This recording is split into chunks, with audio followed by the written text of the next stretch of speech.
Today, I'm happy to announce and report to you that the TTK increase implemented last week into Battlefield 5 by EA and DICE is being reverted. It's being reverted today, Tuesday the 18th of December. That means it's gone for the holidays. Last night, Global Community Manager Dan Mitri posted a further update on the situation to Reddit, explaining the original vision behind the change, and the decision to drastically change the game in the first place wasn't an easy one. However, EA and DICE openly apologised for the confusion and anger they've caused amongst the core community with the change, and they say they've learned from the situation. Just to give some further clarification, the Conquest Core playlist that currently houses the older TTK values, that's going to disappear, and in a server update that's going to be applied on Tuesday the 18th of December, the entire game will be rolled back to the launch TTK values. The Reddit post also mentions that the team now has a challenge in attracting and introducing new players into the Battlefield 5 ecosystem, and that introducing new players into the Battlefield ecosystem as a whole has been a constant challenge in the past. That's a really honest statement to make, and I appreciate the team saying it because it gives us more reason as to why they made the changes in the first place. This was another of the attempts to try and convert new players into long-time fans by creating an easier route into the game. It's just that it really wasn't executed correctly, and it ended up annoying a bunch of other players at the same time. I think everyone campaigning against this change was aware of what the intentions were, it's just that the method used by the team was so aggressive that it rubbed up the entire core community the wrong way. And that's not the right way to make important and wide-sweeping changes like this one. A blanket damage reduction is not the right way to address concerns of new passive players that they couldn't enjoy the experience, and I don't think it's the right expectation to set either, that as soon as something was voiced as too difficult or too challenging within the game, that the goalposts would just be moved to make things easier. I feel the entire shooter scene is moving more towards that tactical, hardcore experience anyway. There's lots of evidence of that, of other games currently really popular in the market that are continuing to grow and sustain their player base. This change was going to be a move in the total opposite direction, essentially signalling to any shooter fan out there that wants to buy a new video game that Battlefield, that was going to be a casual experience. The core community took offense to that move because they weren't sold a casual shooter experience, and they rose up to combat the change.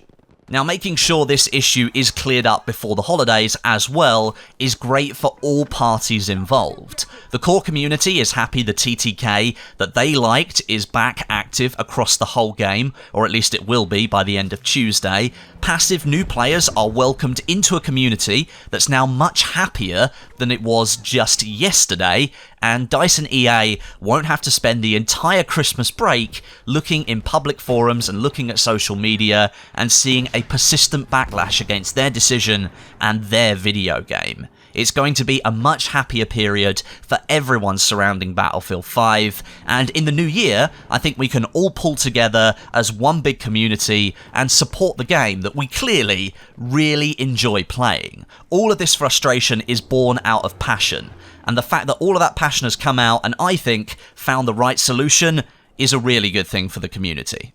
Now, the Reddit post goes on to say that in the absence of this now ousted, longer TTK system, the issues of other natures have become more obvious to the team. We've gained clarity on the issues you've shared with us around time to death, we've identified imbalances in weapons, and have recorded real-world data on how TTK changes our game and impacts our players. With that knowledge, we have a better idea of how to improve the game going forward, and have already begun taking steps to improve the experience for all of our players, new and veteran. Now, this statement to me shows that despite that TTK change, DICE and EA knew of the issues that the change wouldn't actually fix.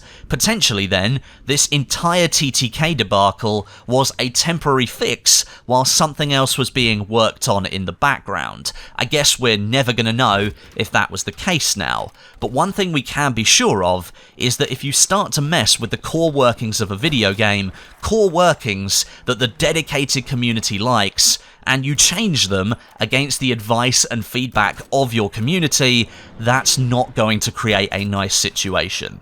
I think it's clear to see from certain public reactions before the TTK was reverted back that the DICE and EA teams weren't united under this TTK change originally anyway. If the studio wasn't united towards the change, then it's easy to see why things unraveled so quickly when the update hit the public. DICE and EA weren't presenting a united front for their game. Different groups of people appeared to want different things, and it appears now that the people pushing for the lengthening of the TTK, they were in a minority, and the decision was taken to revert the TTK back to original values. Looking past all of this into the new year, into 2019, it's clear already that the DICE team knows what they want to improve and expand upon. Yesterday, just before the TTK revert was announced, Florian Drunksy, core gameplay designer over at DICE Stockholm, he revealed that he'd been working on a bunch of gameplay changes with the team that will be coming both in the next patch in January and the one after that, which is just a few weeks later. The death experience will be improved, including something to do with the kill cam, which I'm really excited to see. Soldier animations and the consistency of tracking of them, they're going to get some updates. We're going to see some fixes for weapon ADS settings, making them more consistent. We're going to see some scope glint changes. I know that's a hot topic in the community that, at the moment, all snipers seem to do is let off a scope glint and you can see exactly where they are. There's going to be some flare gun changes as well, ragdoll improvements, and further communication of damage and health awareness, which is really, really important and is basically tying in to the issues within the time to death. Because the experience there, one-frame deaths and not knowing when you're taking damage, that did need some updates. Now, Drunksy has also released some quick clips of improvements that he and the team have already made to the pull-up and ledge grab animations in the game, which will be coming very soon. He's made distinctions between short and long falls, and the animations then associated with those, and he's introduced a way for them to become more frequent in-game. A newer, shorter pull-up animation has been made for those shorter, less severe falls, and the animation for the longer fall distance appears to have been cleaned up as well, although I can't quite confirm if that's the case. It just looks much better in his video than it's ever looked in live gameplay in mine. This should give more weight to gameplay scenarios where you see a gap that you could jump across, but before you didn't want to do it because the animation took so long to complete that you might have been shot in the process. Soon, we're going to have a shorter animation for those more frequent moments, and the longer animation is going to be defined towards perhaps some of those moments where you accidentally fall off a ledge and you can grab something further down and pull yourself up.